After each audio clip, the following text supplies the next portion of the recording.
নমস্কার বন্ধুরা, রিমি পুতুলের রান্নাঘরে স্বাগত। আজকে আমার রেসিপি মুসুর ডালের পরোটা। প্রত্যেকদিন আমরা টিফিন বানাই, সেই টিফিনে তরকারি, রুটি, লুচি তরকারি বা পরোটা তরকারি আলাদা আলাদা করতে সবসময় সময় লাগে, অনেক সময় লাগে, সময় সেরকম হাতে থাকেও না। সেই জন্যে আজকে আমি খুব সহজভাবে বানিয়ে দেব, একেবারেই হয়ে যাবে মুসুর ডালের পরোটা। যা কোনো তরকারি লাগবে না, শুধুই খেলে হয়ে যাবে। তাহলে প্রথমে আমি এখানে 1 বাটি মুসুর ডাল নিয়েছি। মুসুর ডালটা ধুয়ে ভিজিয়ে দেব।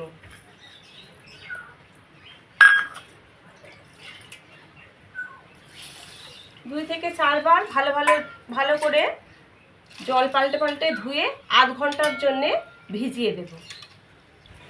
পরোটাটা বানানোর জন্যে আমি এখানে 1 বাটি ময়দা নিয়েছি। দিয়ে দেব এর মধ্যে স্বাদ মতো নুন, দিয়ে দেব একটু চিনি, দিয়ে দেব একটু কালো জিরে। এগুলো একটু মাখিয়ে নেব। এবার এর মধ্যে দিয়ে দেব সাদা তেল ময়ানের জন্য। তেলের পরিমাণ একটু বেশি দিলাম যাতে পরোটাটা একটু খাস্তা হয়। খুব ভালো করে ময়ানটা মাখিয়ে নেব ময়দার সঙ্গে।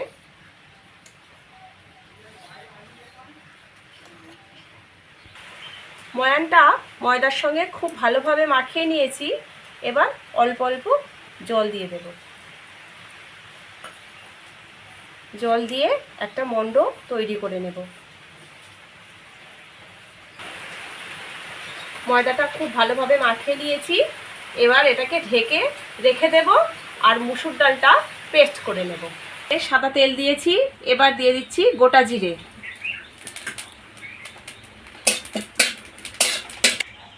এর মধ্যে দিয়ে দেব পেঁয়াজ কুচি, লঙ্কা কুচি।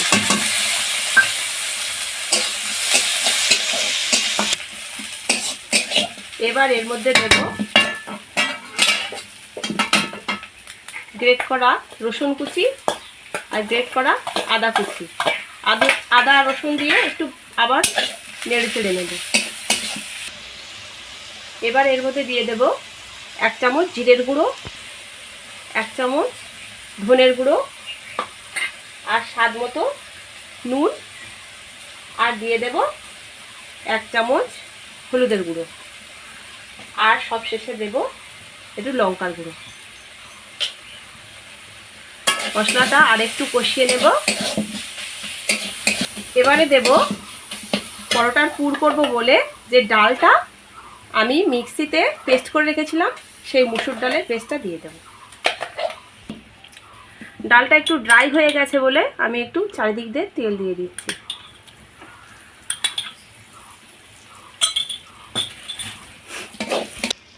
সব শেষে একটু গরম মশলা দিয়ে পুরটা নেড়ে চেড়ে ঠান্ডা করে নেব। পরোটার পুরটা ঠান্ডা হয়ে গেছে। এবার আমি এই ময়দার মণ্ড থেকে ছোট ছোট করে লেচি কেটে নেব। একটু আগে মাখিয়ে নেব। সব লেচিগুলো মণ্ড থেকে কেটে নিয়েছি। এবার বেলে নেব। আমি একটু ময়দা ছড়িয়ে নিচ্ছি।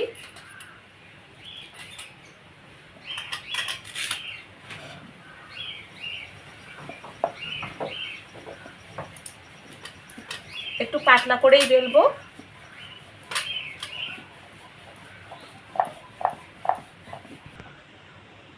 একটা পরোটা বেলে নিয়েছি, পাতলা করেই বেলেছি। এইভাবে সব পরোটাগুলো আগে বেলে নেব। পরোটাগুলো সব বেলে নিয়েছি একসাথে। এবারে পুর ভরব।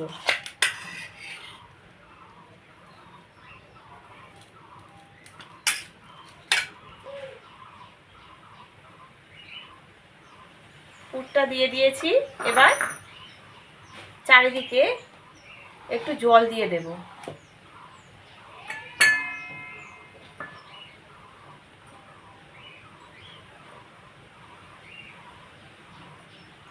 এভাবে চারিদিকে একটু জল দিয়ে দিলাম।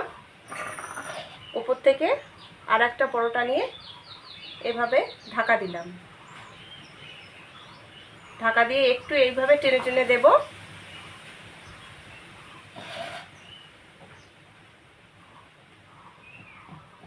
দেওয়ার পরে একটা কাঁটা চামচ নেব, নিয়ে চারিদিকে এইভাবে সিল করে দেব।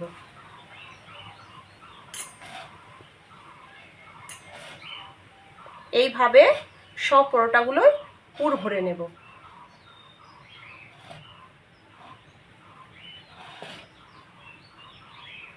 পরোটাগুলো ভেজে নেওয়ার জন্য কড়াইতে সাদা তেল দিয়েছিলাম, তেলটা গরম হয়ে গেছে। এবার পরোটাগুলো ভেজে নেব।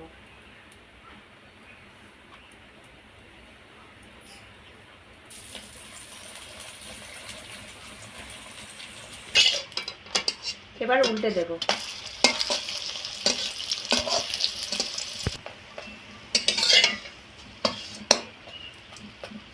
বন্ধুরা, প্রথম পরোটাটা আমার ভাজা হয়ে গেছে, এটাকে তুলে নেব আর এই একই রকমভাবে সব পরোটাগুলো ভেজে নেব।